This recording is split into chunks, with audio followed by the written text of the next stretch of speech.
Hello people, welcome to my journey. నిన్న మా బావ 41 డేస్ అయ్యప్ప స్వామి దీక్షలో ఉండి ఈరోజు శబరిమల బయలుదేరిండు. దానికంటే ముందు ఇంట్లో గణపతి హోమం ఇంకా అయ్యప్ప స్వామి పూజ ఉండే. ఒక్కసారి ఆ విజువల్స్ మీరు చూడండి.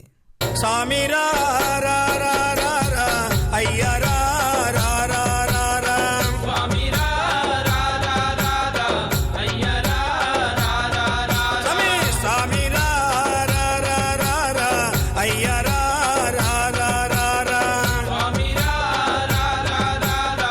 కిరాకుండే కదా. పూజ కంప్లీట్ చేసి ఇంటికి వచ్చే వరకు 7 అయింది. ఇంకా లేట్ చేయకుండా డన్ బటక్లు కొట్టి అవే సిమెంట్ ఇటుకలతోని బైసప్, ఇంకా ఈరోజు కొత్తగా టేబుల్తోని ట్రైసప్ ట్రై చేసిన. యాక్చువల్గా చెప్పాలంటే ఈరోజు వర్కౌట్ చేసే మూడ్ లేకుండే, కానీ మనకి మూడ్తో పని లేదు.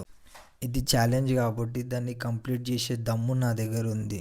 వర్కౌట్ అయిపోయిన తర్వాత యాజ్ యూజువల్గా షో ఆఫ్ చేసి ఈ వీడియో అయితే కంప్లీట్ చేసిన. మళ్ళీ నెక్స్ట్ వీడియోలో కలుద్దాం. అందరికీ రామ్ రామ్.